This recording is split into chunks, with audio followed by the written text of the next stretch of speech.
everyone. Now I'm going to tie a sexy ant. It's because of this red color, and we all know that fish like these details on our lures, flies in red.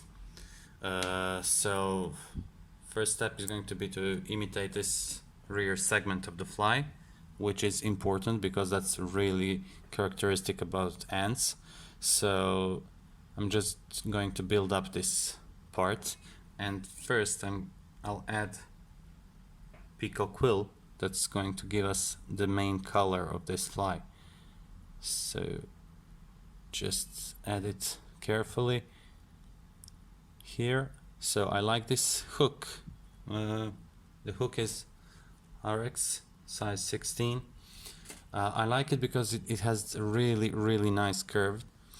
It's perfect for ants and it's strong, so you can catch a rather big fish and don't worry about having your hook straightened out.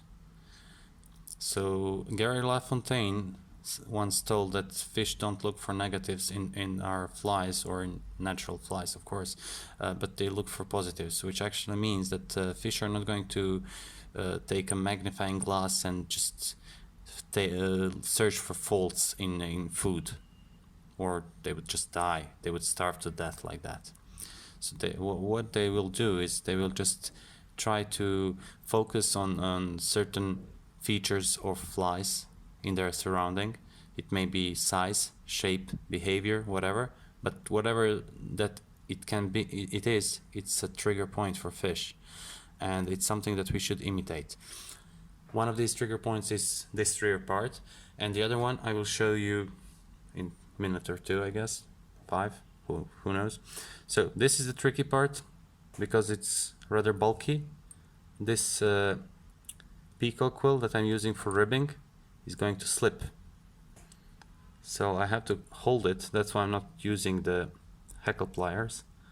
I have to hold it and help it while I'm doing it around the body here. So I'm just going to leave a little bit of space between reps, so it's not going to be a red ant, it's going to be just detail to our fly. Okay, now I'll just secure it with second wrap, cut the excess, and I'm going to add whip finish, and then I'll do the most important part here. It's going to be UV. UV is going to make it more durable. Otherwise, if you fish it like this, it's going to last like one fish, I guess. So right now, as you will see, I will rotate. It's not flat, it's not so neat, but never mind. You'll cover this with your UV. One of viewers asked me, like, what resin do I use? So this one, it's from Bosnia. It's probably Chinese. I mean, I'm almost certain about it, but I'm happy with it. It's rather nice. So I'll brush it on with this little brush. So I'll let it soak. Don't worry about being too heavy, because one of trigger points about ants, they're always submerged. So when you fish ants, their body is in the water column, and it's like emerger pattern more or less, because it's like half submerged. So I'm just trying to cover everything and pick up the excess. This is going to be more than enough. As you can see, there is that segmentation in color, in shape. Now I'm gonna speed up this part. So now that we are done, I can switch my thread to something else. Now it's going to be Semperfli 18-0. I like this thread because it's very strong, so I can press down the materials as I want. First step is going to be to add some flash, and that's one of the trigger points for this ant. I'm going to use this one that goes a little bit like purple. Just cut a piece of it, fold it in double it, and tie it in the middle, and then you will just cut the rest. So like this. and you want to do that near the head. 1, 2.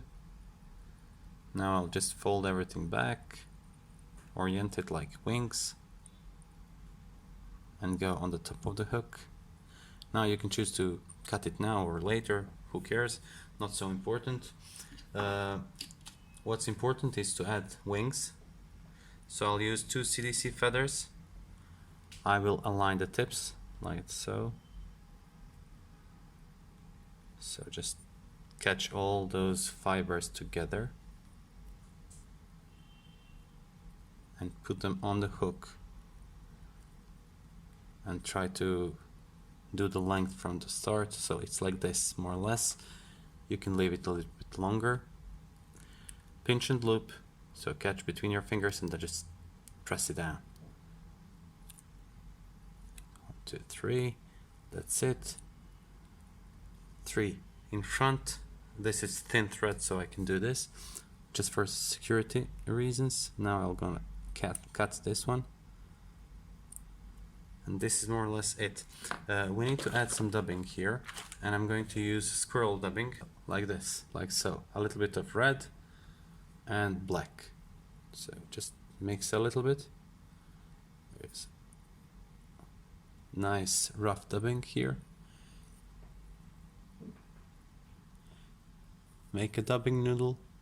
This is going to be the second segment. Oh yeah, I forgot to tell you, the shiny part of the wing is like really important, I think, because flying ants, they have this feature that their wings are a bit shiny. If you take an ant during a hatch, you will see that they have that thing that I'm telling you just now. So this is more or less it. I'll do the web finish, brush the fly a little bit, and that's more or less it. So pull back those fibers. Now this is gray thread, but it's going to blend in with the fibers. So don't worry about the color, or you can always add some marker on it. That's it. Now you will see my last steps are to just shape up this fly a little bit. So take those wings, just slightly longer than real wings, so like this.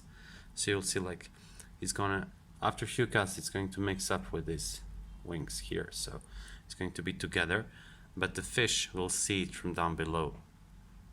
That's why I like this fly. So you can see like really nice segmentation here of the body, very thin middle part, and then again we have this part here, thorax part, and you can always do this, suggest some legs, and believe it or not, this can add some flow, buoyancy to your fly too, because it increases the water surface, the tension surface of the fly that lays on the water.